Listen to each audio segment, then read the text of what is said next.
beaucoup. Donc, merci à tout le monde d'être là justement pour écouter cette épopée, comme vient de le dire Madame. Je remercie surtout justement ce Centre de culture des âmes de m'avoir invité. Je trouve que c'est une belle occasion d'en parler à des gens peut-être qui ne connaissent que le nom ou à peine la période à laquelle cette figure a pu en tout cas être perçue par les historiens. On verra dans quel contexte. Là aussi, c'est une belle occasion que ce soit le 7 mars, donc la journée de la femme, et donc cette figure féminine, à mon avis, est un très bel exemple de ce que la moitié de l'humanité pourrait représenter à une époque où ce n'était pas évident de s'imposer en tant que femme, justement dans un contexte historique et géographique précis. Bien évidemment, bon, le livre, il est là, et je ne suis pas là non plus pour vous raconter ce qu'il y a dans le livre. Hein. C'est plutôt ce qu'il y a à côté de ce livre que je voudrais partager avec vous. Peut-être à partir de l'idée du livre. Enfin, au départ, c'était une thèse de doctorat. Et c'est une thèse de doctorat qui a été pour moi l'occasion réellement de connaître des choses. Parce que justement, en matière de littérature ou de recherche en matière littéraire, on se pose la question, est-ce que le mot recherche pourrait avoir un sens ? Or, eh bien, figurez-vous que dans mon cas, oui, parce que personnellement, j'ai non seulement découvert des choses en cours de route, à partir de cette idée justement de travailler sur ce personnage, et surtout, c'était une véritable, j'allais dire, enquête policière à la fin, parce que plus j'allais vers ces endroits parfois poussiéreux et mal éclairés, où on a entassé des livres, qui sont les bibliothèques nationales, par exemple, de Tunis ou même de Paris, et plus je découvrais des choses dont je ne soupçonnais même pas l'existence. Et c'est là que je suis tombé sur des ouvrages qui n'avaient, enfin, des infolios qui n'avaient jamais même pas été ouverts. Et donc c'est clair que non seulement il n'y avait pas grand monde qui les a lus, mais c'était clair qu'il n'y avait personne qui ait même pris la peine de déchirer les feuilles pour lire le contenu de ces livres. Et peut-être on saura pourquoi, finalement, il y a forcément une explication à cela. Donc c'était, comme je disais tout à l'heure, une véritable enquête et une véritable... j'ai eu des découvertes dont je ne soupçonnais même pas l'existence par rapport à ces écrivains qui ont pu s'intéresser à cette figure, par rapport au côté historique également. Quand je dis au côté historique par rapport au Maghreb, c'est clair que ce n'est pas, il y a des choses qui, aujourd'hui encore, parce que j'ai encore des étudiants,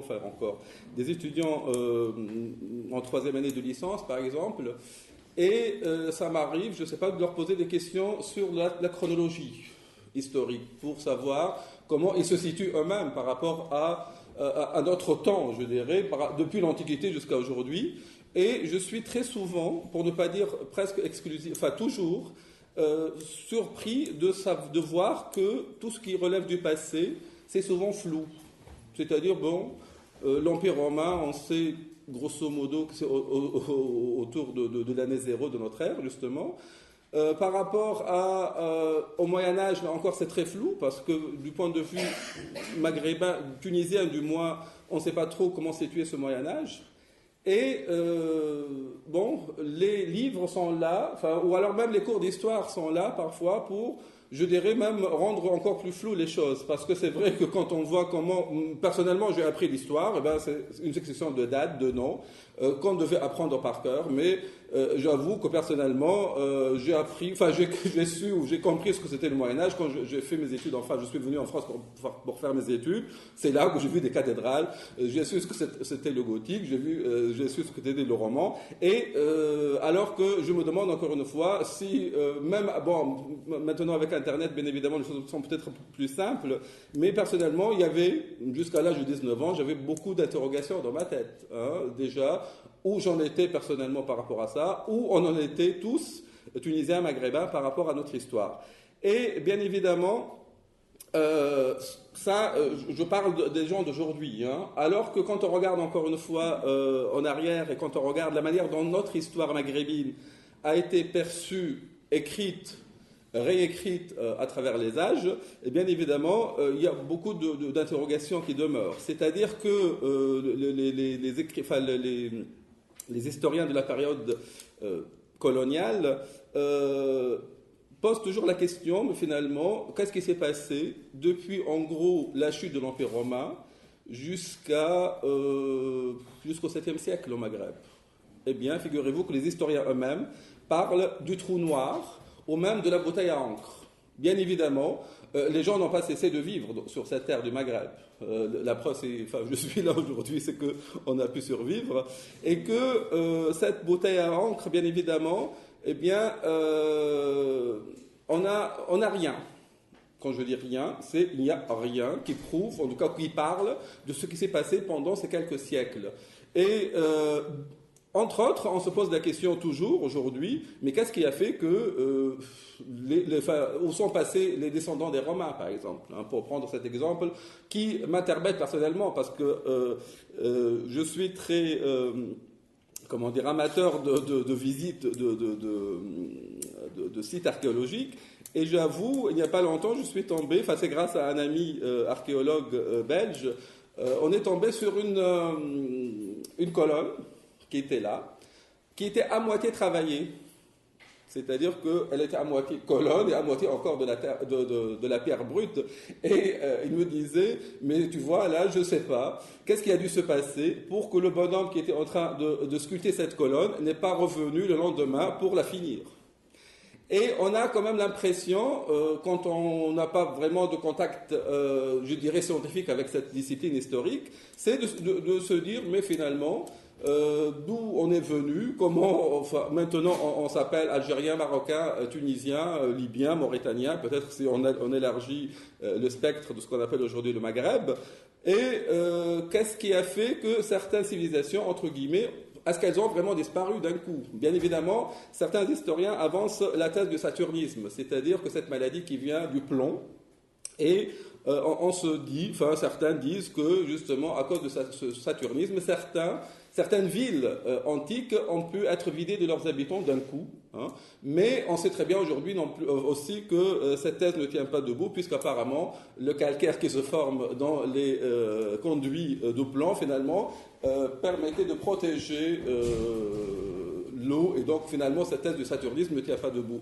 Et je me pose forcément cette question dans la mesure où on sait très bien, et là aujourd'hui on est en 2016, que dans certains, je parle de la Tunisie bien évidemment, dans certains coins qu'on peut considérer comme des coins reculés aujourd'hui dans notre pays, il y avait une civilisation d'origine berbère sur laquelle a dû se greffer la civilisation romaine, où on avait justement, on parlait des hammams tout à l'heure, où il y avait des thermes, il y avait de tout à l'égout, il y avait même des toilettes publiques, et ce qui peut nous faire poser des questions, c'est que 20 siècles après, on est incapable de proposer tout ça à nos peuples. Et c'est vrai que pour moi, c'est quelque chose qui me pose encore problème. C'est-à-dire que notre évolution s'est passée pratiquement en dents de scie. C'est-à-dire, bon, pourquoi, comment, ça fait partie justement de ce que la réflexion sur ce passé pourrait... ou à quoi cette réflexion pourrait aboutir. Pour revenir peut-être à cette thèse qui était justement, qui s'appelait le mythe de la Caïna et ses métamorphoses, bien évidemment, et là, d'ailleurs je suis très content aujourd'hui personnellement dans la mesure où c'était prévisible dans mon esprit que si au moment de sa soutenance cette thèse pratiquement ne n'intéressait personne, que je me disais que ça viendra en tout cas, j'espère que je survivrai jusqu'au jour où ça pourrait intéresser les gens. Parce que justement, bien évidemment, eh bien même quand j'ai proposé cette thèse à la publication à la faculté des lettres de Kairouan, en Tunisie, eh bien, il aura suffi le titre. D'abord, ils m'ont dit, ne fais pas de frais, ne l'imprime pas, donne-nous juste le titre. Et d'après le titre, c'était refusé. L'Harmattan, bien évidemment, au départ, d'ailleurs, je préparais une version justement pour être publiée chez l'Harmattan. Ils ont exigé une certaine somme d'argent, donc j'ai refusé de payer. Donc, du coup, la thèse est restée pratiquement presque 20 ans dans mes tiroirs. Et donc, après 2011, l'Harmattan qui me contacte pour me dire bah, où est-ce qu'elle est, cette thèse, allez, maintenant, on a envie de la publier. Et donc, ça, bien évidemment, c'était pour moi une revanche de l'histoire. Et cette revanche, pour moi, bien évidemment, partie liée avec notre printemps arabe et avec la manière dont... et ça, c'était pratiquement inscrit dans ma thèse. C'est-à-dire que les choses n'ont pas de sens en soi. Elles n'ont de sens que dans la mesure où elles apparaissent à certaines époques. Et d'ailleurs, pour citer justement un certain Aziz Al-Azmar qui disait justement le fait que tel ou tel texte soit un mythe, une épopée ou un récit historique ne provient pas tant d'un matériau qui définit le mythe en tant que tel que du statut du texte dans une culture donnée. Et donc, justement, le texte est toujours le même, mais c'est son statut qui change. Et là, pour moi, si je suis là aujourd'hui, c'est que le statut de ce texte ou de ce travail de recherche a réellement changé. Bien évidemment, quand je parle du mythe, pardon, dans le titre... De la thèse et du livre, c'est le mot mythe, bien évidemment, dans le titre, là, c'est un peu... il cache deux réalités, en fait. La première réalité, c'est le mythe au sens courant, c'est-à-dire aujourd'hui, depuis Roland Barthes, bien évidemment, quand on dit mythe, eh bien, ça devient presque le discours mensonger qu'on veut faire passer pour de la réalité. Hein. Tout ce qui est mythique, bien évidemment, c'est... presque une contre-réalité ou une réalité un peu déformée qu'on veut faire passer pour réelle. Et là, bien évidemment, déjà, dans un premier temps, ce mot mythe, dans cette conception-là, s'applique bien évidemment à notre personnage, et surtout, lorsqu'on parle du mythe par opposition à l'histoire. Parce que je l'ai dit tout à l'heure, pour toute l'histoire, en tout cas de ce qu'on appelle aujourd'hui le haut Moyen-Âge maghrébin, j'ai parlé de cette bouteille à encre ou de ce trou noir, mais bien évidemment, la Kaïna, elle a bénéficié, entre guillemets, de ce statut. C'est-à-dire que c'est tellement peu clair par rapport à certains détails de sa vie, par rapport à certains détails de l'évolution de l'histoire berbère et maghrébine de manière générale à cette époque-là, que bien évidemment, le mot mythe s'y applique parfaitement. C'est-à-dire que, bon, c'est tout, sauf de l'histoire, entre guillemets. Et à partir de là, donc, d'ailleurs là, je vais quand même parler de la manière dont j'ai procédé sans vous assommer de terminologie technique ou trop littéraire, c'est que tout simplement, je disais tout à l'heure que j'ai découvert un certain nombre de choses petit à petit en visitant certaines bibliothèques ou en faisant des recherches vraiment chez certains particuliers. Eh bien, ce qu'il fallait faire, tout simplement, parce que justement, la première lecture de ces textes, eh bien, c'était vraiment difficile, hein, dans la mesure où je sentais qu'il y avait des choses qui étaient reprises, il y avait beaucoup de noms propres qu'il fallait bien évidemment retenir, et là, personnellement, je suis sorti un peu assommé de tout cela, dans la mesure où je me disais, mais alors, comment démêler tout ça? Et donc, un premier travail sur le terrain, si j'ose dire, c'était de relire le tout, mais alors, c'était un véritable chantier chez moi, où il m'a fallu poser vraiment tous ces textes-là dans l'ordre, et dans l'ordre chronologique, bien évidemment, de leur écriture, parce que sinon, je n'allais rien comprendre. Et, bien évidemment, il m'a fallu donc relire tout ça dans l'ordre, hein, afin de pouvoir démêler, pour savoir un petit peu, mais qui reprend qui, qu'est-ce qu'il rajoute finalement, ou qu'est-ce qu'il ne rajoute pas du tout, ou qu'est-ce qu'il transforme, et ainsi de suite. Donc là, c'était un vrai travail déjà sur le texte historique. Et le travail sur le texte historique, c'était aussi un moyen pour moi, parce qu'avant tout c'était une thèse de littérature comparée, de montrer bien évidemment comment et à quel moment on est passé de l'histoire à la littérature. Ça, c'était quand même un point important, parce que justement, pourquoi, on le sait pour d'autres personnages, bien évidemment, historiques, mais là, il fallait comprendre, tout simplement, avant de démontrer, pourquoi on a basculé, enfin, ce destin a basculé de l'histoire à la littérature. Et donc, bien évidemment, eh bien, la date qui s'imposait, parce que justement, et encore, c'est du provisoire, parce qu'il se peut que d'ici, je ne sais pas moi, dans l'avenir, je pourrais découvrir d'autres textes. En tout cas, le premier texte, ça date de 1878. Donc, c'était un poème. Mais avant d'en arriver là, peut-être, revenons un petit peu sur l'écriture de l'histoire. Eh bien, l'écriture de l'histoire, elle m'a aussi démontré à quel point ce destin a pu, petit à petit, alors que, encore une fois, ce n'était qu'un détail, il a fini par intéresser les gens, les historiens, et puis, bien évidemment, les écrivains. C'est-à-dire que je parlais tout à l'heure du trou noir, mais finalement, on a quand même, donc, les faits dont on parle remontent quand même au 7e siècle, et que le premier texte qui évoque ces faits-là, quand même, date du début du 14e siècle. Donc déjà, il y a un écart très très important entre le déroulement des faits et leur enregistrement. Bon, je veux bien faire confiance à la mémoire humaine, mais ça reste quand même quelque chose de relatif. C'est-à-dire qu'on ne peut pas dire que là, du moment qu'on n'a pas de témoignage contemporain des faits, on ne peut pas leur faire confiance à 100%. Ça fait partie des précautions à prendre quand on a un minimum de sens de la lecture de l'histoire. Bien évidemment, donc, et ces textes-là, alors là, justement, eh bien... j'ai du mal, mais il n'y a pas que moi, c'est-à-dire que même les historiens contemporains ont du mal à appeler ça de l'histoire. On parle plutôt d'historiographie, où, bien évidemment, ce sont des textes forcément écrits par des Arabes, hein, et des Arabes qui étaient à la sorte forcément de gens puissants. Hein, c'est-à-dire qu'un tel va... parce que ce sont des commandes, parce qu'ils étaient payés par justement ces princes, parler de cette époque et justement surtout, et ce n'est pas par hasard qu'on est là aujourd'hui dans ce centre, enfin, dans cet institut d'écriture d'islam, de parler de la conquête du Maghreb par les musulmans. Donc c'était une époque charnière et très importante dans l'histoire de notre Maghreb, et que ce qui est intéressant, c'est que la Kaena, quand on regarde de près ces textes-là, eh bien là, parfois, il faut vraiment le chercher, le nom. C'est-à-dire que parfois, il s'agit d'un petit paragraphe au milieu d'ouvrages qui font parfois des centaines de pages. Hein.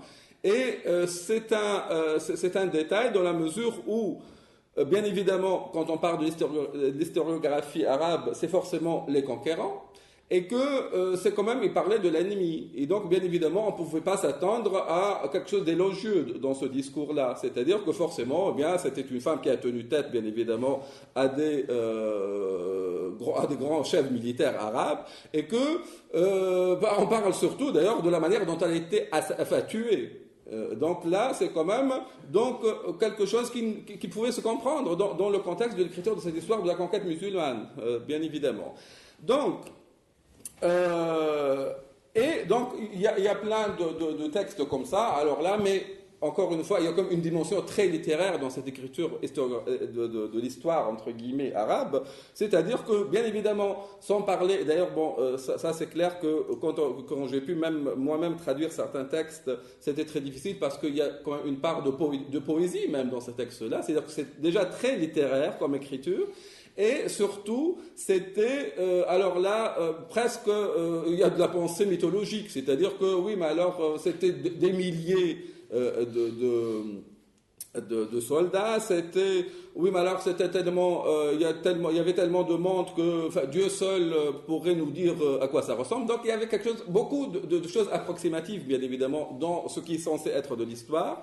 Et donc, surtout, une écriture que je qualifierais de littéraire. Et donc, pour moi, c'était la première étape, c'est-à-dire que, finalement, réécrire ce destin Il suffit de lire ces textes d'histoire avec des guillemets, là encore une fois, pour pouvoir en faire quelque chose de littéraire, tout simplement. Donc là, le passage n'était pas très difficile, justement, parce qu'il y avait une base qui était vraiment très, très littéraire, où il y avait presque du fictif également dans ces détails-là.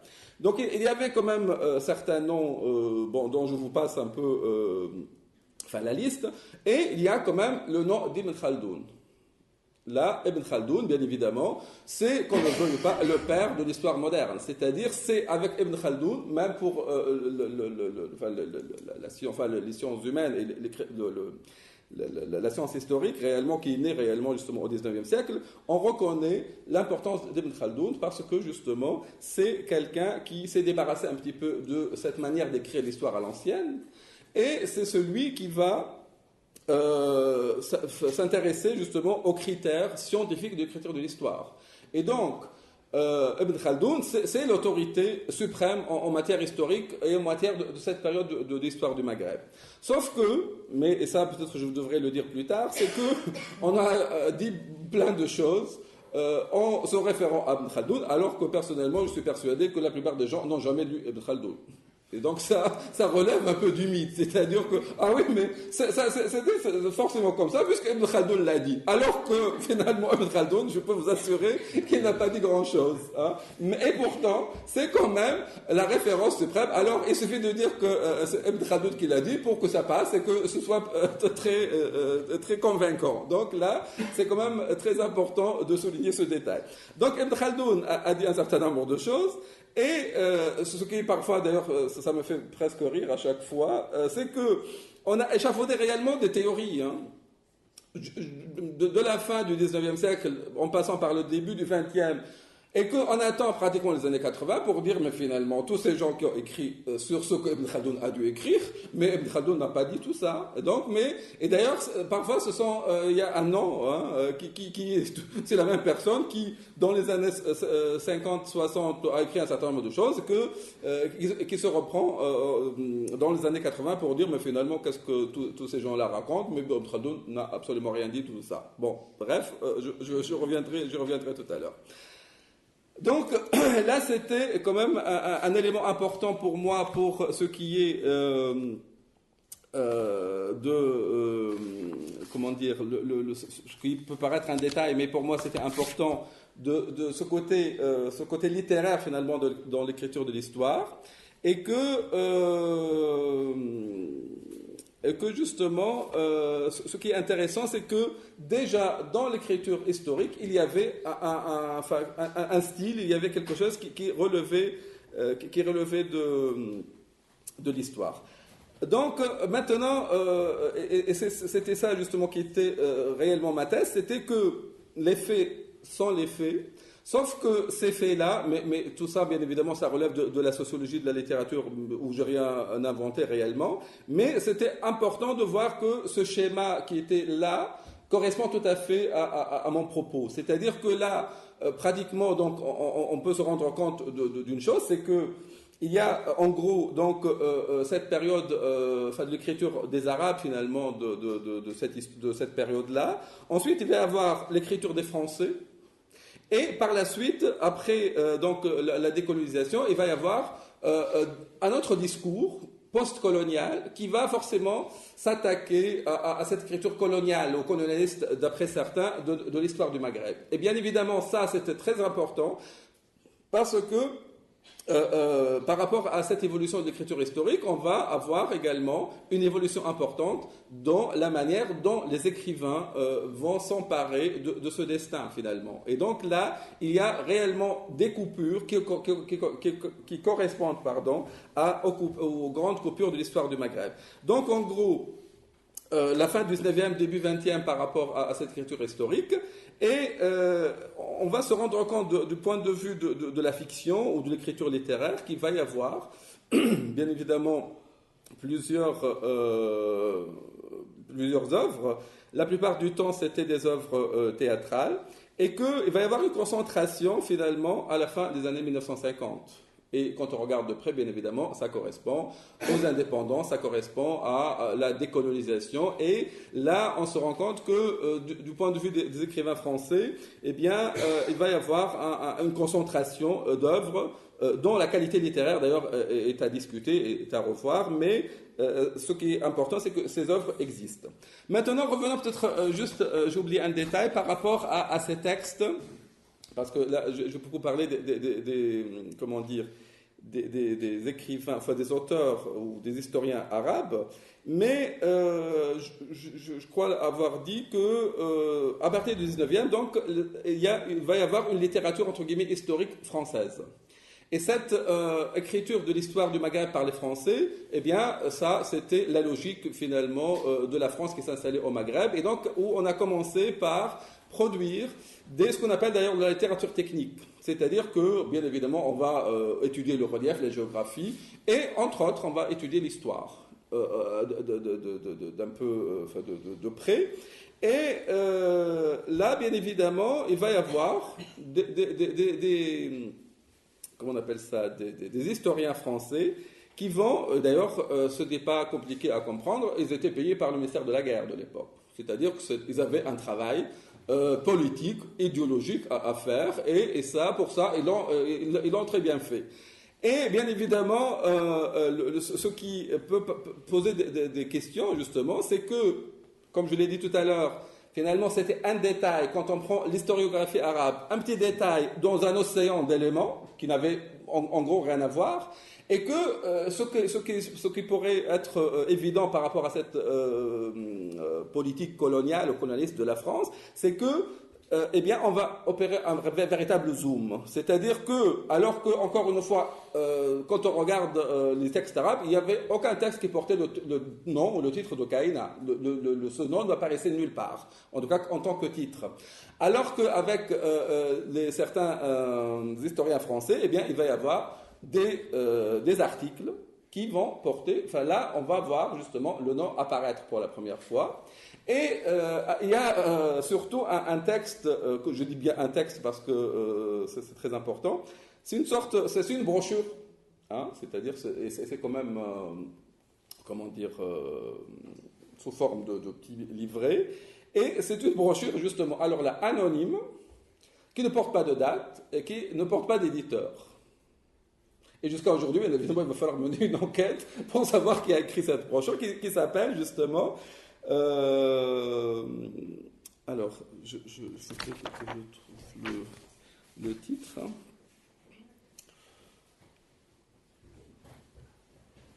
Oui, alors... apparemment, certains parlent de l'apparition de cette brochure à la fin du 19e siècle. Donc, la brochure s'intitule justement Une Jeanne d'Arc africaine. Deux points. Épisode de l'invasion des Arabes en Afrique. Deux points. La Kaïna. Et donc, c'est à ce moment-là que on va se rendre compte qu'il va y avoir justement, et ça, c'est très didactique finalement de la part de ces écrivains, parce qu'ils s'adressent comme un public avant tout français, hein, de la métropole bien évidemment, et qu'il fallait justement leur faire comprendre ce que c'était cette Kaïna. Et donc là, c'était la formule didactique, en tout cas presque naïve, je dirais, et très simple ou simpliste, c'est que, allez, on va quand même, pour convaincre le public français de l'importance de cette figure, il nous faut quand même des figures occidentales qui vont aider le public français à savoir ce que c'est cette Kaïna. Et donc, bien évidemment, à partir de là, il va y avoir des associations comme ça. Et bien évidemment, l'association suprême, c'est quand même Jeanne d'Arc, avec tout ce que ça peut supposer par rapport à cette, comment dire, à ce contact, en tout cas, avec l'ennemi et le fait d'avoir bouté hors de territoire national l'ennemi. Là, c'est quand même, encore une fois, un texte très important parce que fondateur de ce travail, je dirais, politique, idéologique, du travail du ministère de l'Armée. C'est-à-dire que là, on est dans la propagande colonialiste et dans une certaine mesure, c'est du travail politique quand même. À partir de là, donc, ce qui est intéressant, c'est que alors là, cette référence à Jeanne d'Arc va apparaître de manière très très récurrente dans les textes littéraires. Ça, c'est un élément important.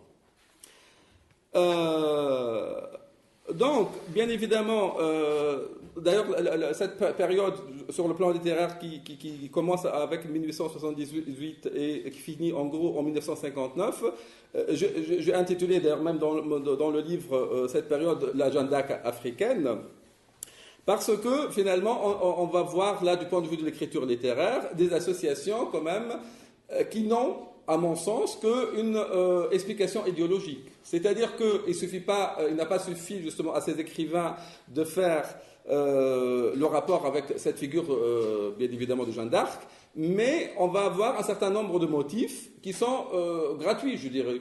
C'est-à-dire que, et là, c'est là que ça devient d'une certaine manière assez naïf. C'est-à-dire que, bien évidemment, tout ce que je dis là, après la décolonisation, ce sera un peu attaqué comme étant ce que certains appellent la politique kabyle de la France, c'est-à-dire qui correspond à cette ancienne devise diviser pour régner. Et donc là, c'est clair que dans certains discours, la France a essayé d'opposer les Kabyles d'un côté et les Arabes de l'autre. Pour, ça l'arrangeait, en tout cas à ce moment-là de son histoire, et que dans ce genre d'œuvre, encore une fois, entre guillemets, littéraire, et qui, à mon sens, aussi correspondait à des commandes, eh bien, là, il va y avoir aussi des parties entières dont on se pose la question, enfin, sur lesquelles on peut se poser beaucoup de questions. C'est-à-dire que là, on va... la chose qui va ressurgir à ce moment-là, c'est justement le passé romain de l'Afrique du Nord. Et donc là, cette, en quelque sorte, conception circulaire du temps sera très présente dans ces œuvres-là. C'est-à-dire que, pour certains, ou un grand nombre justement de ces écrivains, et de ces écrivaines surtout au féminin, eh bien, la France est là parce qu'elle est héritière de l'histoire romaine. Et donc, le fait de se rattacher un petit peu à cette histoire pouvait, d'un certain point de vue, justifier la présence française dans le Maghreb. Ils ne font que reprendre finalement un héritage romain qui était là. Et que ce qui est surprenant, justement, c'est que on peut se poser la question du rapport avec la Kaïna. C'est-à-dire que là, par exemple, parmi les scènes qui peuvent être surprenantes, c'est que la Kaïna petite en train d'apprendre des leçons d'histoire dans un amphithéâtre, qui est celui d'El Jem, bien évidemment, en Tunisie, j'espère que vous le connaissez. Et donc, alors là, il y a des dialogues, parfois c'est à mourir de rire, c'est-à-dire, oui, alors, mais tu sais qui a ramené l'olivier dans ce pays? Oui, oui, je sais, c'est les Romains. Et donc, nous avons un tas des détails comme ça qui font qu'on apprend l'histoire du Maghreb à la petite Kaïna et donc qui va bien évidemment en grandissant devenir fan, je dirais, de cette culture romaine. Et donc là, il y a quand même beaucoup de motifs qui sont associés à cette figure de la Kaïna qui, logiquement, ne devrait pas y être. Et donc, pour justement essayer de voir ça d'un peu plus loin, on se rend compte qu'il va y avoir deux tendances, finalement. C'est-à-dire qu'on va faire de la berbérité, ou d'une certaine manière une alliance avec la romanité. Donc, les berbères... finalement, ils sont plus en rapport avec les Romains et non pas avec les Arabes. Ça, c'était comme un élément très fort. Et d'un autre côté, donc, il va y avoir justement la religion de la Kaïna. La judéité. Est-ce qu'elle était juive? Est-ce qu'elle n'était pas juive? Ça, c'est la grande question. Et c'est, à mon avis, le détail qui a fait le plus fait couler d'encre depuis. Et d'ailleurs, en tout cas, même à la fin du XXe siècle, on continue à se poser la question de sa judéité.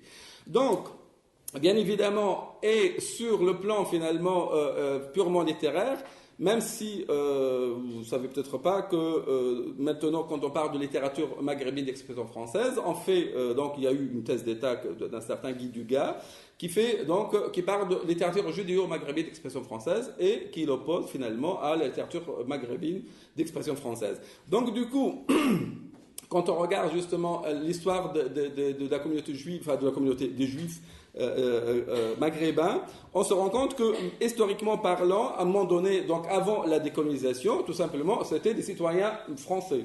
Donc le décret Crémieux, qui date de la moitié de 1870, donc a fait de ces juifs donc des citoyens français, et que finalement, qu'on ne le veuille pas, ils avaient quand même un autre rapport à la France par rapport à leurs concitoyens, anciennement concitoyens musulmans.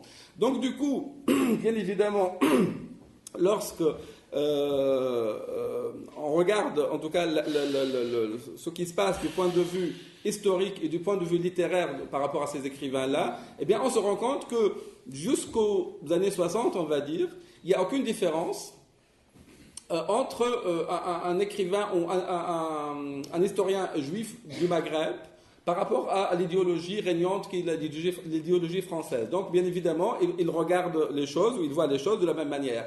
Maintenant, après la décolonisation, les choses vont, parce que justement le départ massif, le départ des Français, bien évidemment, du Maghreb, de manière massive, et le départ de cette communauté juive, ou ces communautés juives qui étaient un peu partout dans le Maghreb, a fait que, et puis la manière dont ces communautés ont été accueillies en France, a fait que, finalement, quand on regarde en arrière, qu'on ne le veuille pas, ces écrivains-là, comme des gens comme Albert Memmi ou comme Nil Moati ou comme d'autres, n'ont pas du tout le même regard par rapport à ce passé. C'est-à-dire que dans une certaine mesure, eh bien, ce n'est pas, même si la plupart du temps ils sont confondus avec ce qu'on appelle aujourd'hui la littérature pied noir ou des écrits des pieds noirs, c'est-à-dire que ceux qui ont quitté le Maghreb pour s'installer en France, eh bien on se rend compte à quel point ces écrivains-là, là le regard vers le passé n'est pas du tout le même. C'est-à-dire que dans certains écrivains pieds noirs estiment que finalement leur passage ou le fait de se retrouver au Maghreb, c'est presque un accident de l'histoire. Certains auteurs juifs, bien évidemment, pour eux, leurs racines sont au Maghreb et que finalement l'accident, c'est le fait de se retrouver en France métropolitaine en tout cas. Et donc là, bien évidemment, le rapport à cette figure finalement de la Kaïna est tout autre. Maintenant, revenons peut-être un peu par rapport à ces textes historiques qui sont censés avoir fait naître cette idée de la judéité. Bien évidemment, là, il y a toute une littérature qui a été, en tout cas, qui est là, qui a beaucoup insisté sur ce détail. Mais ce qui est surprenant, c'est que la plupart du temps, je parlais tout à l'heure de l'autorité que représente Ibn Khaldoun, c'est que on a fini, et ça c'est presque choquant, que vers les années 80, qu'on se dise, mais finalement, Ibn Khaldoun, il n'a jamais dit qu'il était juif. Alors qu'on a échafaudé des théories sur ces judéités, et là, on se rend compte, dans les années 1980, que Ibn Khaldoun a tout simplement dit que la Kaïna appartenait à une tribu qui, au moment de l'arrivée des musulmans, qui avait été judaïsée avant l'arrivée des musulmans.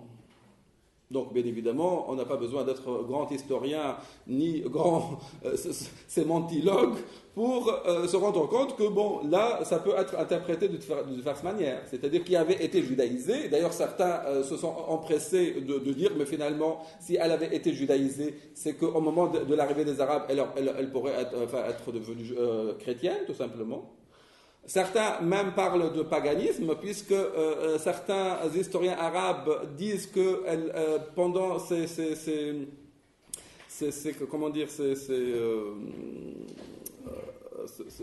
en tout cas ces bagarres, on va dire, avec les Arabes, elle avait,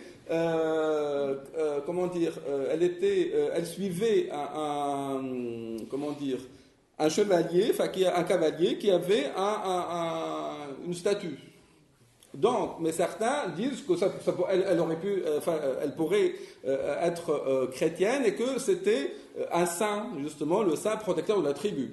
Donc là, vous voyez que, alors qu'on était presque sûr, enfin, d'après certains, que, ah non, non, puisque Ibn Khaldoun l'a dit, donc c'est qu'elle était juive, eh bien, il y a une sorte de coup de théâtre pour nous dire, mais finalement, Ibn Khaldoun n'a pas vraiment dit ça, et qu'il dit tout simplement qu'au moment de l'arrivée des Arabes, enfin, elle appartenait à une tribu qui avait été judaïsée. Et donc là, bien évidemment, on est là encore une fois dans ce qu'on a pu appeler le mythe berbère. C'est-à-dire que c'est un autre versant de la politique, ce qu'on a pu appeler par la suite la politique kabyle de la France. C'est-à-dire que c'était insister sur le fait que le peuple kabyle, finalement, on ne sait pas d'où il vient. C'est que bon, les Romains sont arrivés, il y avait déjà des Kabyles dans cette partie du monde, et que là aussi, il y a plusieurs théories. C'est-à-dire certains font remonter l'histoire des Kabyles aux Européens du Nord. D'autres évoquent des flux migratoires finalement qui venaient de l'Extrême-Orient, mais dans tout ça, bien évidemment, on n'a aucune preuve. Donc on n'a pas de texte, on n'a pas vraiment de ruines ou quelque chose qui puisse réellement expliquer cela. Et donc, bien évidemment, là encore une fois, vous voyez que cette importance donnée à cette figure de la Karina et ce qu'on a appelé la politique berbère de la France allaient de pair. Et que tout simplement, là,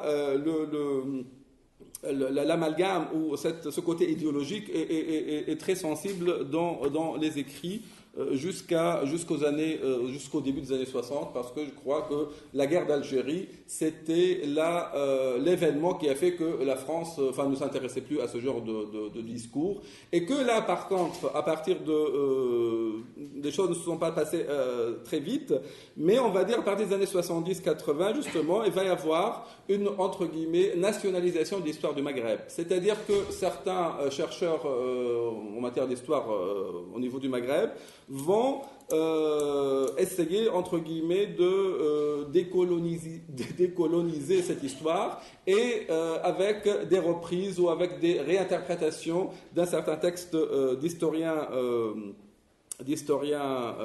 maghrébins, avec cette idée que, justement, parfois, on va même jusqu'à dire que presque exprimer l'idée qu'il n'y avait que les Maghrébins qui pourraient avoir leur mot à dire concernant leur histoire. Et bien là, bien évidemment, on est dans cet élan un peu nationaliste des différents pays du Maghreb, qui fait que, bien évidemment, tout semblait être à revoir, ou en tout cas était sujet à caution par rapport à la manière dont les choses ont pu être exprimées à un certain moment. Donc, cette période de l'après-décolonisation est très importante également, parce qu'on va avoir les découvertes ne vont pas s'arrêter là. C'est-à-dire qu'il y a eu un article, par exemple, qui date de 1972 d'un certain Mohamed Talbi, que j'espère certains connaissent, qui va s'intéresser à un manuscrit qu'on venait de trouver au début des années 70. Et justement, lui, par contre, il va défendre la thèse de la judéité de la Kaïna. Donc là, c'est quand même un peu bizarre, parce qu'on semble parfois évacuer complètement un certain nombre de choses, et que par la suite, on revient dessus et on se met à à réinterpréter justement un certain nombre de détails. Donc, pour jeter encore un coup d'œil un peu général sur cette production littéraire qui a concerné cette figure, bien évidemment, on se rend compte qu'il y a beaucoup de femmes, justement. C'est-à-dire que là, depuis l'époque coloniale jusqu'à nos jours, eh bien, il y a beaucoup plus de femmes que d'hommes qui ont évoqué cette figure, ce qui se comprend peut-être, mais surtout, figurez-vous que pendant la période coloniale, on a même parlé d'un féminisme colonial. C'est-à-dire que pendant un certain nombre d'années, on se rendait compte que finalement, et d'ailleurs, ce n'est pas par hasard qu'il y a eu l'histoire de la littérature coloniale, et l'auteur de cette histoire, d'ailleurs, revendiquait ce colonialisme comme étant une manière originale, importante, de voir les colonies qu'un Français, entre guillemets, d'ailleurs c'est le mot qu'il utilisait, touriste, ne pouvait pas avoir. C'est-à-dire que dans cette optique-là, les colons eh bien, étaient plus aptes à rendre compte de la réalité des colonies, et donc leur regard était beaucoup plus important que celui des écrivains qu'ils décrivaient comme des touristes. Bon, c'est une façon de voir les choses. Et d'ailleurs, il disait que c'est pas normal que dans des histoires littéraires, même du genre Lagarde et Michard, qu'il y ait romantisme, surréalisme, tout ce que vous voulez, qu'il n'y ait pas colonialisme. Donc pour eux, c'était très bizarre que cette notion de colonialisme en matière de vision littéraire n'était pas reconnue en tant que telle. Et là, bien évidemment, donc cette vision-là a fait que ça se comprenait dans la logique de l'époque, puisque du point de vue de la métropole, bien évidemment, on avait du mal, qu'on le veuille ou pas, à un certain moment, à reconnaître le colonialisme comme étant une idéologie, en tout cas une esthétique. Et donc là, du coup, les femmes, en tout cas nées dans les colonies, ou en tout cas qui ont grandi dans les colonies, eh bien, elles se rendaient compte que le féminisme tel qu'il pouvait évoluer en Europe, en Occident et en France métropolitaine ne les représentait absolument pas. Et donc, c'est là qu'il va y avoir un féminisme réellement colonial, dans la mesure où eh bien, la réalité sociale de l'époque n'avait pas grand-chose à voir avec ce qu'on pouvait avoir en métropole. Et donc là, c'est là que la Kaina va représenter réellement une figure de proue par rapport à cet ordre social qui était justement, qui prônait une certaine liberté de la femme, bien évidemment. Et d'ailleurs, encore une fois, dans cette manière de considérer la société algérienne, parce que la plupart du temps, tout se concentrait sur l'Algérie, même si au Maroc et en Tunisie, il y avait une réalité plus ou moins similaire, eh bien, bien évidemment, on opposait dans la société algérienne de l'époque, bon, les Français, en tout cas les femmes d'origine, ou les Françaises et les femmes d'origine européenne, et de l'autre côté, nous avons le modèle berbère ou kabyle et le modèle arabe. Et le détail qui va sembler intéresser beaucoup ces femmes, enfin en tout cas féministes de l'époque coloniale, c'est que la femme berbère ne se voilait pas, contrairement à la femme d'origine arabe. Et donc là, bien évidemment, on a essayé un petit peu de trouver des détails qui vont encore une fois être par la suite interprétés comme étant faisant partie d'un point de vue idéologique et d'une interprétation externe par rapport à cette réalité sociale ou en tout cas locale. Et donc, peut-être je vais finir là-dessus parce que je voudrais bien qu'on laisse un petit peu de temps pour discuter et pour avoir vos réactions. Finalement, quand on regarde ce qui reste aujourd'hui de cette figure, c'est sûrement, et d'ailleurs j'étais content tout à l'heure d'échanger quelques phrases avec des jeunes femmes qui étaient là et qui me disaient que finalement, oui, depuis toute leur enfance, ils ont entendu parler de cette figure sans qu'il y ait réellement quelque chose de précis dans leur esprit. Ça, c'est très important parce que pour moi, c'est intéressant dans la mesure où ce côté mythique de personnage fait que c'est intriguant, ça intrigue et donc on a envie d'en connaître davantage. Et d'ailleurs, quelqu'un comme Gabriel Caen disait, encore une fois, dans un ouvrage qu'il a sorti dans les années 80, en parlant des femmes, des grandes figures féminines maghrébines, que finalement, celles qui ont laissé le plus quelque chose en nous, c'est celles dont on connaissait le moins. Hein, et ça, c'est très intéressant de voir à quel point le côté un peu trou, parce qu'encore une fois, cette histoire où il y a plus de vide que de plein, là encore une fois, c'était un moyen, et donc les écrits, que ce soit historiques, que ce soit littéraires, c'était une manière de faire le lien avec ces bribes pour construire et reconstruire et réécrire ce destin qui continue encore une fois à nous intéresser aujourd'hui. En tant que femme, bien évidemment, dans le contexte maghrébin et dans le contexte, je dirais, universel, parce que, encore une fois, il va y avoir une tendance à partir des années 1990 où on va voir le côté féminin, tout simplement. Hein. Quelqu'un comme Sabrina Mervin va sortir justement un livre qui s'intitule les grandes figures féminines à travers le monde. Et là, bien évidemment, tout ce qu'on va retenir, c'est quand même qu'il s'agit avant tout d'une femme, et d'une femme qui a vécu dans un contexte maghrébin, certes très différent, mais c'est surtout la féminité qui va être retenue par rapport à ce que j'appellerais la portée un peu universaliste ou universelle de cette figure. Voilà, je vous remercie pour votre attention.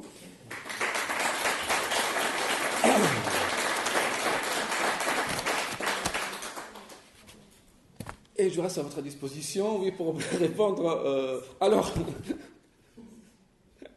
oui, allez-y. Deux petits commentaires. Oui. Le premier, c'est plusieurs fois vous avez parlé de l'opposition, population kabyle et arabe. C'est vrai que c'est une appellation qu'on entend. Bah, je ne suis pas historien, mais j'ai interrogé l'historien. Je ne crois pas qu'il y ait eu de déplacement de population arabe vers le Maghreb pour parler de population arabe. On doit plutôt parler de berbères arabisés. Si on veut opposer, on n'aime pas du tout opposer, mais si on veut différencier, comme on a pu le faire, ces populations. Je ne crois pas, si quelqu'un a plus d'informations, je suis prêt à les accueillir, mais je ne crois pas du tout qu'il y ait de colonisation de peuple. Vous parlez de peuple arabe qui soit venu dans le Maghreb. Je préfère parler de berbères arabisés.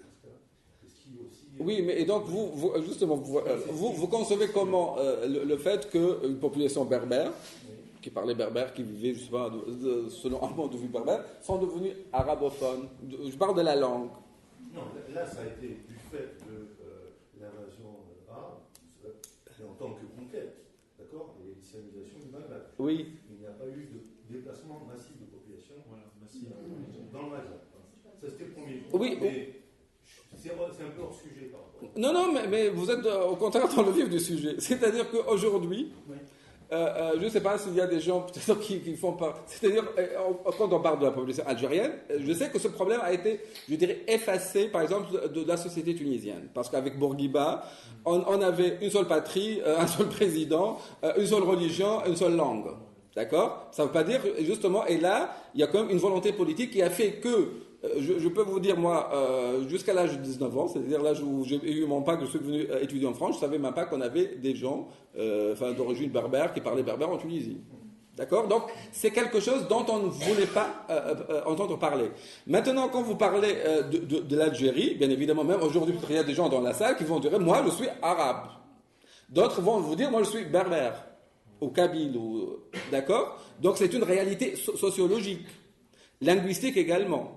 Donc, peu importe comment on en est arrivé là, non, c'est-à-dire qu'on n'a aucune preuve justement de ce processus qui était sûrement très très lent, parce que justement là, on a l'impression que d'un coup de baguette magique, les berbères sont devenus à la fois musulmans, arabophones et tout ce que vous voulez. Non. Les choses, c'est beaucoup plus compliqué que ça. C'est-à-dire que c'est vrai qu'il y a eu déjà des vagues d'invasion, entre guillemets. Après, il y a eu le passage vers l'Espagne. Après, avec la reconquête, bien évidemment, il y a beaucoup de musulmans et de juifs qui vont revenir vers le Maghreb. Donc, vous voyez que là, on parle quand même d'une quinzaine de siècles, en gros. D'accord ? Donc, mais aujourd'hui, quand vous allez en Algérie, ou même si vous interrogez les Français qui sont d'origine algérienne, cette dichotomie, existe bel et bien. C'est-à-dire que... c'est du fait du flou de l'histoire, en fait, qui est fait exprès de justement... Non, c'est pas le flou de l'histoire, mais ça fait partie aussi ou des volontés politiques selon les pays dans lesquels on se trouve. Bien évidemment, dans un pays comme le Maroc, je sais que le berbère a toujours été reconnu, même en tant que langue officielle. Ce qui n'est pas le cas du tout en Tunisie, encore une fois. En Algérie, c'est-à-dire, bon, les berbères sont là, sauf que, mais peut-être j'ai oublié, c'est-à-dire que si je dois parler de tout ce que j'avais à dire, il nous faudrait des heures et des heures, mais vous voyez que, quand même, il y a eu ce qu'on a appelé les écrivains politiques au Maroc. Et ces gens-là, bien évidemment, disaient beaucoup plus de choses qui ne plaisaient pas trop à la monarchie marocaine. C'est-à-dire qu'à un certain moment, ce qu'ils disaient, c'est que quand vous êtes berbère, ou alors vous faites arabiser, ou vous restez cafetier. Donc vous voyez que là, il y a quand même un enjeu politique, social très important. Et il y a surtout une conscience, je ne sais pas, moi je ne peux pas vous répondre par rapport à moi-même, mais certainement dans l'esprit des gens, ou alors ils sont, même aujourd'hui, on est en 2016, ou ils sont arabes, ou ils sont berbères, mais je n'ai pas inventé cette appellation, peut-être monsieur pourrait nous éclairer là-dessus. Non, mais allez-y, non, mais puisque... Alors, le deuxième point, oui. Par rapport à la religion de la Kaina, ça me paraît être un sujet de deuxième ordre. Et au sens du premier ordre, c'est est-ce qu'elle a existé avant? Et si elle a existé, il faut qu'on en fasse la publicité, qu'elle soit enseignée, qu'elle soit reconnue, sachant que moi l'origine algérienne, je ne sais pas ce qui s'est passé en Tunisie, mais on nous a complètement supprimé tout un pan de l'histoire, pour des raisons complètement politiques, sur le passé, etc. Donc, pour moi, c'est plus essentiel de dire elle a existé, si oui, etc., d'écrire le contexte, ce qu'elle a fait, etc., sa vie, l'Algérie de cette époque, le Maghreb de cette époque, pardon, plutôt qu'un débat qui me paraît, au contraire, j'ai l'impression que si on met en avant la judéité de la Kaina, j'ai l'impression qu'on essaye de la rabaisser. Non, oui, non, mais pardon, monsieur. Oui, mais c'est intéressant. Mais je ne sais pas quel est le dessin d'opposer. Pour moi, c'est accessoire, sa religion. Oui, mais alors, le fait qu'elle ait existé, à mon avis, ça n'en fait aucun doute, parce que, alors, il y a un seul historien qui est Claude Lebeau, qui, alors, lui dit que c'était un homme déguisé en eunuque, enfin bon, c'était, oui, donc, un seul historien qui a mis en doute cela. Donc, bien évidemment, c'est vrai que faire confiance à une écriture d'histoire qui s'est passée 5 siècles après le déroulement des faits, est-ce qu'on peut lui faire confiance à 100%? À mon avis, oui. Dans la mesure où, figurez-vous que certains historiens, je dirais même ethnologues et anthropologues français, en fait, ils ont travaillé sur le discours oral. Bien évidemment, tout ce que j'ai fait, et d'ailleurs je le dis dans l'introduction, je parle de l'écrit forcément. Mais alors, il y a eu un travail très intéressant qui a été fait à la fin du 19e siècle sur la tradition orale. Et bien évidemment, là, on a des témoignages, c'est-à-dire qu'il y a des chansons, des complaintes qui évoquent le personnage. Et donc là, à mon avis, c'est quand même quelque chose de très vivace dans la mémoire collective, justement berbère. Donc, à mon avis, on ne peut pas mettre en doute son existence. Maintenant que vous disiez, selon votre point de vue, que sa judéité est quelque chose de secondaire ou d'accessoire, je ne suis pas tout à fait d'accord parce que, figurez-vous que là, je dirais 60% de la production, que ce soit d'œuvres historiques ou littéraires, n'aurait aucun sens.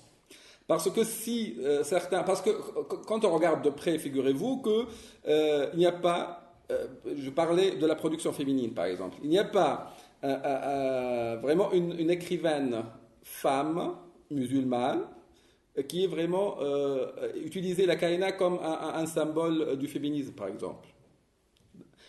Je connais, et d'ailleurs je travaille par exemple sur l'amour, la fantasia d'Essied Djebar. Et bien figurez-vous qu'il y a quand même une scène très caïnienne, c'est-à-dire qu'on reconnaît derrière la figure de la Kaïna dans ce roman, mais à aucun moment le nom est prononcé parEssied Djebar. Donc, par contre, les écrivaines femmes qui la prennent pour le modèle historique, c'est quand même les écrivains de religion juive. Oui. Justement, c'est mon propos. Oui. Oui, et donc, si, d'ailleurs, déjà, on n'en a aucune preuve. C'est l'été juif que ce ne l'était pas, hein, bien évidemment. Mais tout ce qu'on a, c'est ce débat sur sa judéité. Et ce débat, bien évidemment, est fondateur pour une partie de la population d'origine maghrébine. C'est-à-dire que si les écrivaines, parce que moi j'en juge par le résultat, c'est-à-dire par ces écrits qui existent, ces romans qui sont là, qui sont publiés, c'est qu'il y a quand même un rattachement, encore une fois on est dans le symbolique, parce que peu importe finalement, peu importe. C'est ça le sens du mythe également, c'est-à-dire je lui donne le sens qui me convient. Si je m'intéresse à la Kaïna, je suis femme juive, elle me représente. Elle représente une certaine manière de voir ou de lire et d'appartenir à ce passé maghrébin. Et ça, bien évidemment, pour vous c'est accessoire, mais pour certains c'est essentiel. Mais en fait, merci. Ce qui nous intéresse le plus, en fait, c'est justement historiquement sa vie, ce qu'elle a existé, bien sûr elle a existé. Et voilà, vous avez dit le 80% c'était de la littérature, fantasmée presque. Oh. Donc nous on veut savoir exactement voilà, cette part de. Oui, mais alors, en fait. non, mais les fantasmes sont là parce que. Khaldun réellement. Oui, alors Ibn Khaldun parle de deux enfants. Non, mais c'est-à-dire que, alors là, c'est une héroïne qui est représentée comme une femme polyandre, mais alors à un degré incroyablement. Ça peut être intéressant. C'est-à-dire que. Oui. Excusez-moi, parce que j'ai vu préface, vous avez dit qu'en fait, les Arabes, les concurrents, ils venaient juste de battre le plus grand empire, presque, qui était Byzance, je ne me rappelle plus, vous l'avez cité, Oui. et que juste derrière, une petite berbère, entre guillemets, elle va les nouveaux maîtres du monde, on va dire. Oui, mais alors, donc, finalement, Ibn Khaldun parle justement, elle est censée avoir eu 2 enfants. Et donc, justement, alors là, ça c'est très intéressant comme détail, parce que, et c'est là qu'on va voir justement la récupération idéologique par rapport même à sa vie personnelle. Hein, et à ce qui est censé être du privé. Et là, figurez-vous que tout est fantasmé par contre. Parce que justement, les textes historiques ne disent absolument rien, ou à peu près rien. Donc, ce qui est intéressant, c'est l'histoire des enfants de la Kaïna. C'est-à-dire qu'à priori, on en cite 2, en tout cas, Ibn Khaldun en cite 2, dont là, il a un nom à terminaison un peu Yann, et donc, pour Ibn Khaldun, il pourrait être d'origine romaine. Alors que le premier, il est censé être berbéro-berbère. Donc du coup, déjà par rapport à cette logique historique, et ça va être réellement récupéré par l'idéologie justement colonialiste française. Parce que justement, colonistes sont jugement de valeur de ma part, c'est-à-dire qu'ils appartiennent à la période coloniale. C'est-à-dire que justement, alors là, on va faire d'elle cette figure maternelle par excellence qui va rassembler toutes, et là vous voyez que là comme une dimension un peu, encore une fois, universaliste et humaniste de cette figure. Parce que du coup, on va, donc elle a ce fils berbère, ce fils d'origine romaine, et elle va avoir un 3e fils adoptif qui est Khaled, qui est un conquérant arabe qui était espion. Et donc là, vous parlez de côté fantasmatique, oui, on est réellement dans le côté fantasme, parce que justement certains auteurs font de ce Khaled un amant, avant d'être le fils adoptif de la Kaïna, oui, et que justement elle l'a adopté à travers cette cérémonie qui consistait à mettre de la, comment on appelle ça d'ailleurs, cette... Comment ? Oui, mais après l'avoir enduit de ce qu'on appelle ça, c'est une espèce de, comment dire, ce sont des psy, ça, je sais pas si certains connaissent enfin, c'est une sorte la psy, ça c'est une sorte de bouillie de céréales en fait. Et donc vous voyez que là, mais ça c'est bien évidemment, donc du coup elle devient la mère des Berbères, enfin des Romains. Voilà, enfin, quand je dis Romains, bien évidemment, oui, et des Arabes, de ces nouveaux conquérants. Bien évidemment, vous voyez que là, il y a encore une fois, donc plus on invente des détails, ce sont des détails inventés, mais là encore une fois, on est loin d'une lecture ou ce qu'on pourrait avoir comme lecture même freudienne de ce destin, parce que là, c'est cousu au fil blanc, si j'ose dire. C'est-à-dire qu'il y a trop de fabrication d'éléments qui sont là pour servir un peu telle ou telle idéologie. Et donc c'est pour ça que, bien évidemment, il y a un côté interprétable, même du point de vue psychanalytique, mais que lorsqu'on sent que c'est fabriqué, là, ça perd toute sa valeur. Mais bien évidemment, il y a beaucoup de choses, en tout cas, intéressantes à dire là-dessus. Oui, madame ? Oui, en fait, moi j'ai toujours vu chez mes grands-parents un tableau de la Kaïna qui grandissait un peu comme le tableau de la croix de la liberté.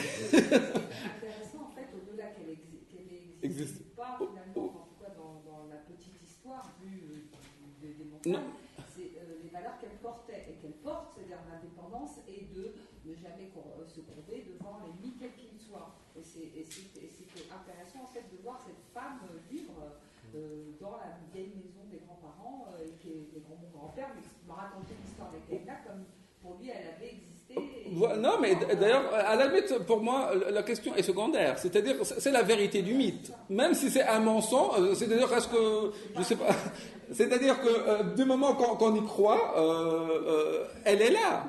Et donc, peu importe si physique, c'est-à-dire que même si on a fantasmé tout ça, dans l'imaginaire, elle est là. Et elle est là jusqu'au XXe siècle. Et c'est ça qui est terriblement intéressant, si j'ose dire. C'est-à-dire que même si tout ça a été fabriqué à certaines périodes, l'essentiel, c'est qu'on y croit, on n'y croit pas. Et certains y croient fortement. Et c'est ça qui est intéressant. Et donc, vous voyez que, comme certaines figures religieuses, finalement, on peut... il n'y a pas forcément, d'ailleurs, quand on prenait l'histoire des saints, de la chrétienté, on y croit pas, mais oui, il y en a eu, figurez-vous. Alors là, justement, par exemple, rien que parce que Ibn Khaldoun parle de ce Bir el-Kahina, ce puits, d'ailleurs, où le dessin que j'ai commandé, c'était ce corps avec la tête décapitée, donc sur la margelle de ce puits. Et bien évidemment, là, par contre, d'ailleurs, à la fin de la première partie, je parle de la récupération presque touristique de cette figure. C'est-à-dire que certains même historiens du XXe siècle disaient que finalement, des Bir el-Kahina, on en montrait un peu partout dans les Aurès. Vous voulez voir le Bir el-Kahina, allez, on va en montrer.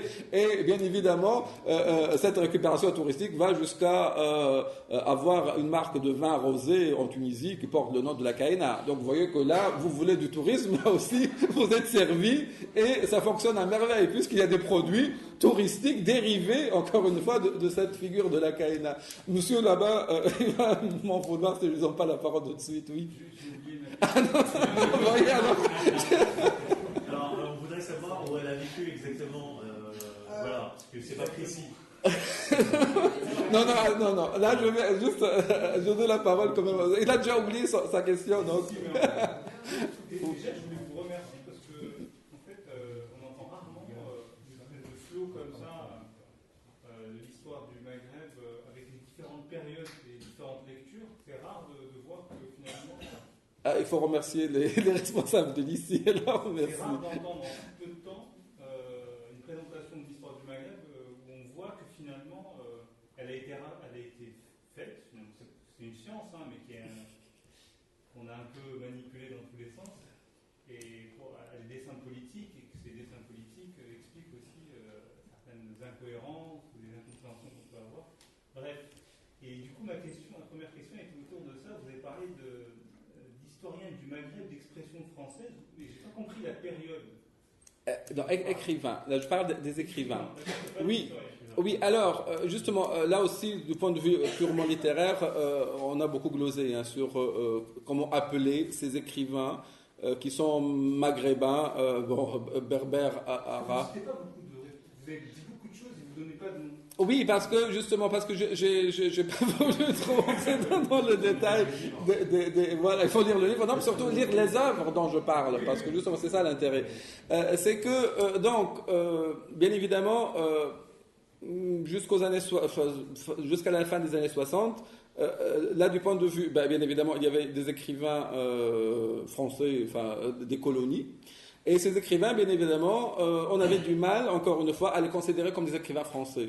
Et d'ailleurs, figurez-vous que le jour où je me suis représenté au concours de recrutement pour être prof à la fac, on m'a dit, parce que le titre de la thèse, c'était le mythe de la Kahina dans la littérature française et ses métamorphoses. Et on m'a dit, mais où sont les écrivains français dont vous parlez même?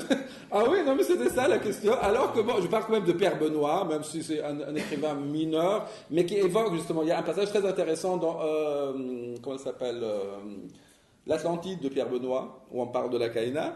Et donc pour moi, ma question c'était, alors comment je vais les appeler, ces écrivains qui parlent français, qui écrivent français, qui sont français, mais qui sont nés en Algérie, au Maroc, en Tunisie. Là, on n'était pas très convaincus que je pouvais les appeler des écrivains français. Et donc, je viens de parler justement de cette histoire de littérature coloniale, et certains réclamaient ça, exigeaient ça, parce que pour eux, il n'y a aucune... C'est-à-dire que vous prenez, d'ailleurs, n'importe quelle histoire littéraire du XXe siècle ou du XIXe siècle, eh bien, à aucun moment, à part justement Albert Camus, ou bon, mais vous voyez que là, pour certains, là, c'est un écrivain français. Donc vous voyez que là, ça dépend de la qualité. Donc ça, c'est un débat très important concernant la manière dont les histoires littéraires reflètent cette réalité justement littéraire des deux rives de la Méditerranée, ou même par rapport à la littérature française.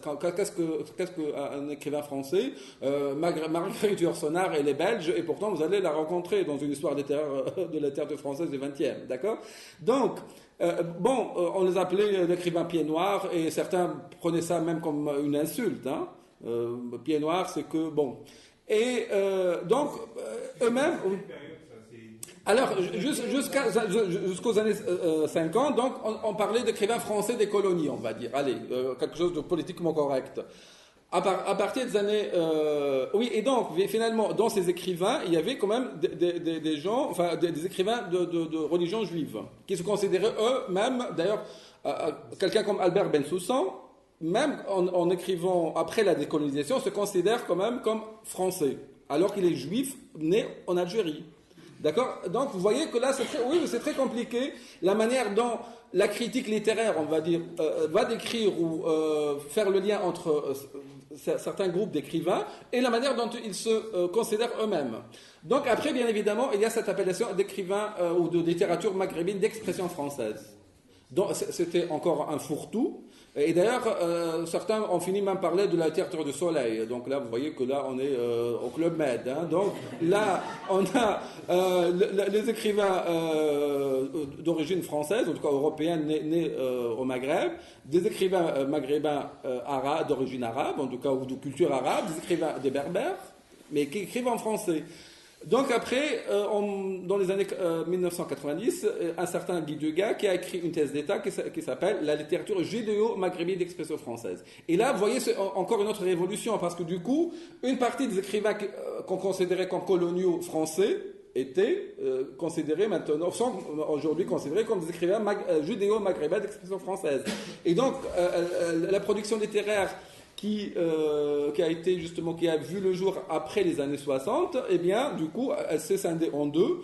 D'un côté, on va avoir les écrivains judéo-maghrébins d'expression française, et de l'autre côté, les écrivains maghrébins, tout simplement, où on va encore une fois retrouver ces écrivains kabyles, enfin berbères ou arabes, mais qui écrivent en français.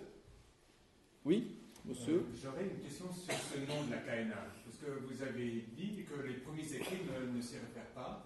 Alors, comment est-ce qu'il apparaît? Et peut-être, est-ce qu'il y a un lien avec cette question de la judéité? Puisqu'on a eu cette interprétation Kaina qui viendrait de Cohen, exactement. etc. Oui, alors là aussi, finalement, Kaina, c'est un surnom. En tout cas, il apparaît dans les premiers textes historiques comme un surnom, Al-Kahina, alors qu'on donne le prénom de Doumia ou Dahia. En tout cas, il y a plusieurs possibilités. Maintenant, bien évidemment, par rapport à ce surnom, et là, c'est vrai que encore une fois, Ibn Khaldoun pose problème. Parce que, justement, d'un côté, on a, il met en doute cette judéité, du coup, mais en même temps, il parle quand même de l'Kahen, qui, dans la culture arabe, quand même, c'est un statut spirituel important. Et donc... Oui, mais pas forcément un juif... Ah non, pas du tout. Justement, oui, mais en même temps, donc là, on ne doit plus se référer à ce que disent les historiens, mais à notre interprétation de l'Kahen. Parce que quand le Kahen, justement, c'est le fait de voir, justement, c'est comment dire, la divination. Et donc, à ce moment-là, si on part du principe, parce que justement, là, ça fait partie d'ailleurs des scènes presque classiques dans la plupart c'est justement la Kaina qui voit l'avenir. Donc, il est Al-Kahan, c'est-à-dire le fait de kainer ou kainiser. Tout le monde en parle.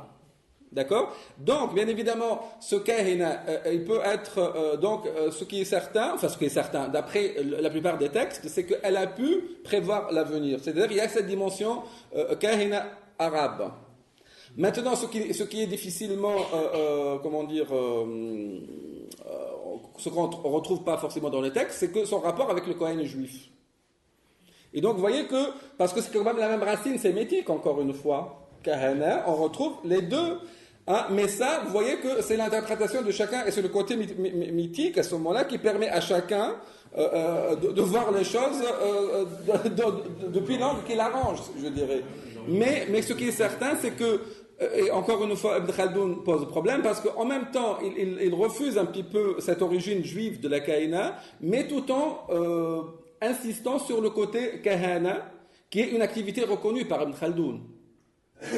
D'accord? Moi, je vois pas de contradiction, parce que Kahin en arabe, ça veut dire celui, le prêtre, mais... Non, en arabe, non. Le Kahin, c'est le devin. Alors que du point de vue judaïque, ou en tout cas, c'est un vrai prêtre, c'est-à-dire au sens réellement technique du terme. Non, c'est pas tout à fait. Non, et d'ailleurs, non, mais ça, c'est un élément extrêmement important parce que figurez-vous que rien que la graphie du nom, certains justement l'écrivent avec un C pour justement, vous voyez que là, on peut aller vraiment à fond dans ce qu'on veut démontrer. Kahina, c'est Cohen. Et donc, vous voyez que là, même le lien avec le nom Cohen, qui est assez courant quand même en France aujourd'hui, donc le fait de l'écrire avec un C, c'est pour insister sur le fait c'est sur l'aspect du sacerdoce, en tout cas au sens religieux réellement. Alors que non, Al-Kahana, c'est autre chose. En tout cas, ça n'a pas forcément un lien avec l'Église, je dirais, le côté rabbinique en tout cas. Oui, monsieur. Dans une ville d'Algérie, il y a une statue de Kahina. Oui, oui, je devrais alors venir justement. Oui, mais c'est le seul pays au monde où on peut voir la Kahina incarnée en statue. Et donc, c'est encore une dimension mythique intéressante, justement, de pouvoir. J'ai déjà vu des photos, justement, de la Kahina. Dans cette ville aussi, il y a le palais de la Kahina, qui a été recouvert par les autorités pour éviter les pillages. Il y a une folie où, soi-disant, d'après la tradition locale, on entend Al-Aqsa al-Kahina. C'est ce que j'entends. Oui, non, mais ça, c'est intéressant, mais bien le Kahina, en tout cas, il y en a un peu partout. C'est-à-dire qu'à mon avis, ça, c'est la dimension vraiment populaire et la façon dont cette histoire est fantasmée par les citoyens moyens d'Algérie ou d'ailleurs. C'est-à-dire que, bien évidemment, et ça renvoie à ce flou dans lequel baigne tout notre passé. C'est-à-dire que là, on voit même des signes, je dirais, archéologiques de choses peut-être qui ne sont pas si évidentes que ça. Parce que justement, historiquement parlant, encore une fois, s'il y a des restes en Algérie, il ne peut pas y avoir des restes archéologiques, en tout cas en pierre, sans que l'Empire romain soit présent. Et on entend aussi parler d'une autre femme, Zazia. Ça, c'est justement. Mais vous voyez que toute cette partie de l'histoire du Maghreb, jusqu'à Jaz el-Hilali, parce que là, c'est quand même les peuplades en tout cas, qui sont venus d'Orient, par contre, donc plus tard. Il n'y a que cette figure qui apparaît, et ce qui est un peu bizarre, entre guillemets. Et c'est pour ça qu'elle a ce poids aussi. C'est-à-dire que même pendant l'Empire, enfin la période romaine, il n'y a pas de nom de femme qui apparaît. Et que jusqu'au vraiment jusqu'au 12e, 13e siècle, justement, jusqu'à l'arrivée de Bani Hillel, justement d'Orient, il n'y a pas vraiment un nom féminin, un nom de femme qui apparaît avec une telle importance, en tout cas, et avec tout ce qu'il a pu donner comme production, que ce soit du point de vue historique ou que ce soit du point de vue littéraire. C'est tellement imprégné dans la tradition berbère chaouia, particulièrement, que chez mes grands-mères, il y avait la photo, c'est qui? Elle me disait c'est Zazia. Ah, Jaz el-Hilali, par contre. Ah oui, oui, mais d'ailleurs, bon, j'en parle un petit peu dans le. C'est-à-dire que finalement, personne ne peut imaginer à quoi elle a pu.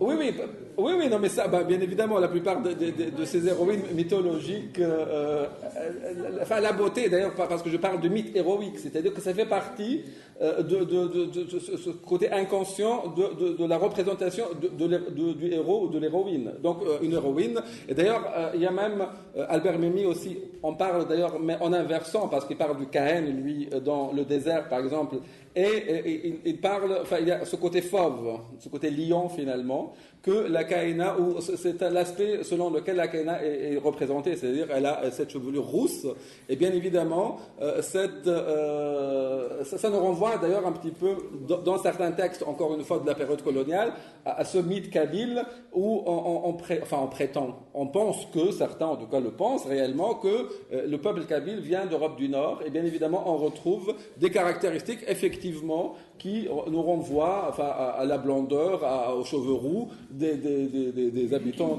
des Vikings, exactement. Mais ça, figurez-vous que on a quand même des récits qui sont vraiment imprégnés de ce genre d'éléments qui ne peuvent être qu'idéologiques, bien évidemment. Oui, alors. Est-ce qu'il y avait une réappropriation politique dans la construction de la mythologie sioniste, de la construction des Israéliens? C'est-à-dire que, bizarrement, dans la mythification du sionisme. Ben non, parce que le sionisme, c'est quand même le retour vers l'Israël. Or là, et donc on a du mal à reconnaître certains. D'ailleurs, il y a eu des noms qui non, pour eux, c'est trop loin, et qu'on n'a aucune preuve. Parce qu'on parle quand même de flux migratoires donc de Proche-Orient, mais on refuse à voir en la Caïna un petit peu un ancêtre vraiment digne de ce nom. Hein. Oui, parce que l'histoire de la Caïna irait plutôt à l'encontre du sionisme, parce qu'on parle plutôt de tribus qui ont été judaïsées. Donc, ça indiquerait qu'une certaine, en tout cas, une grande partie des Juifs d'Afrique du Nord seraient des personnes converties et non pas des personnes qui seraient arrivées de... Exactement. Non, bizarrement, elle est rejetée justement par les historiens même israéliens finalement. Ouais. Donc on n'arrive pas à avoir en elle un ancêtre. Pas du tout. Oui, d'autres questions? Les représentations iconiques. Oui, elles sont plus où on sait d'où ça vient. C'était la représentation des images, oui. Sur le site de...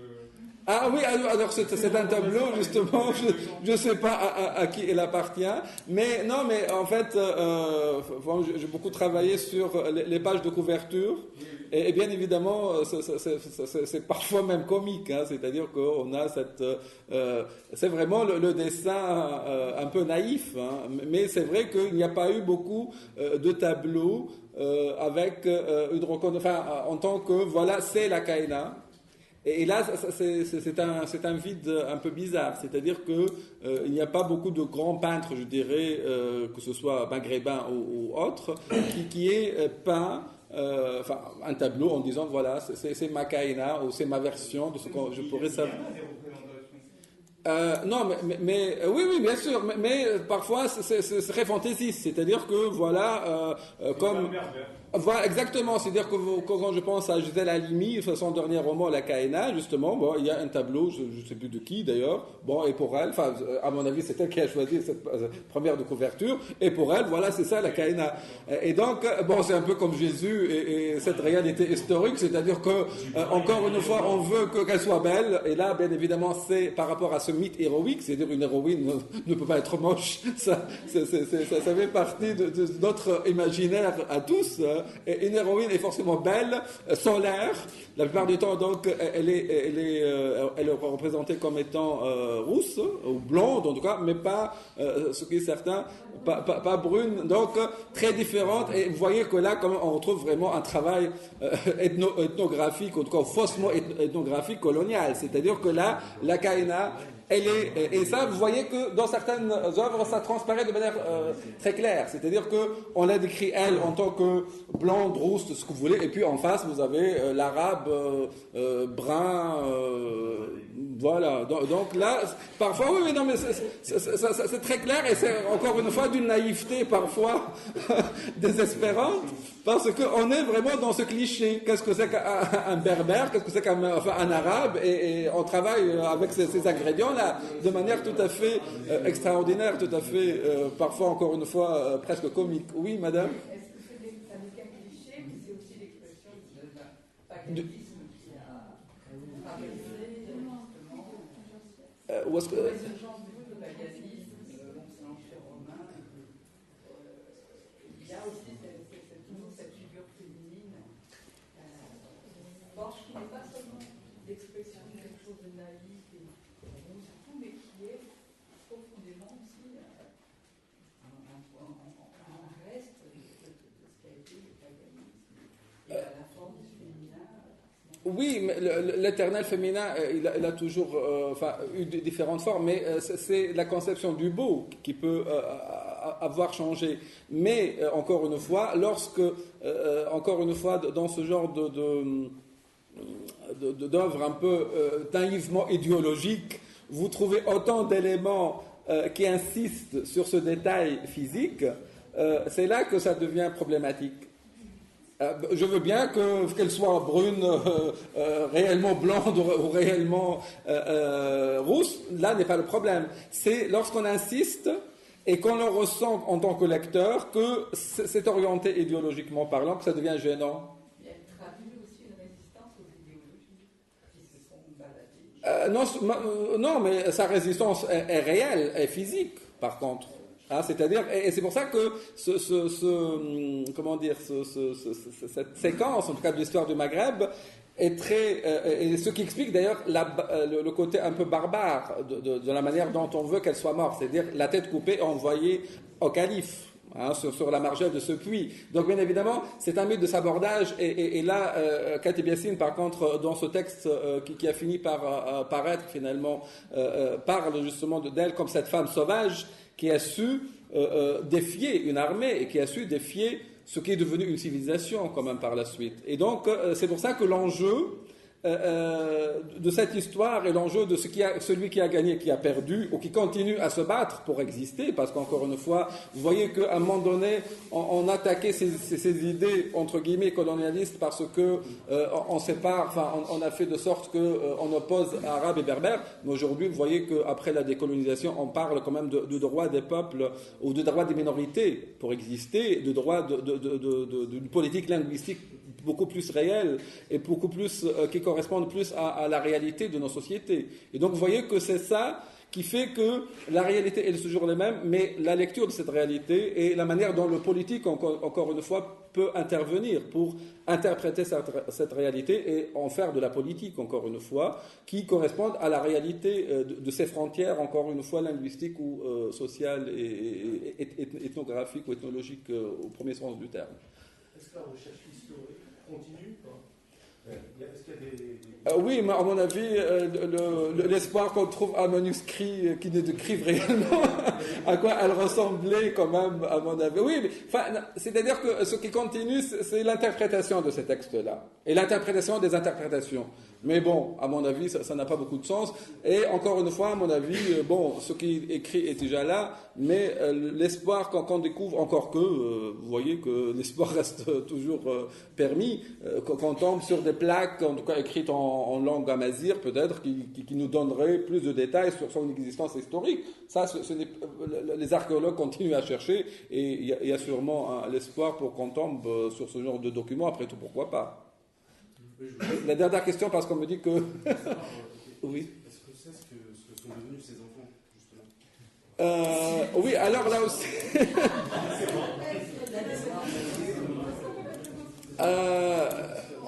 c'est-à-dire que la plupart des œuvres finissent avec sa mort. Et donc, ces enfants sont là comme des comparses, mais comme des comparses importants. Parce qu'encore une fois, ils sont là...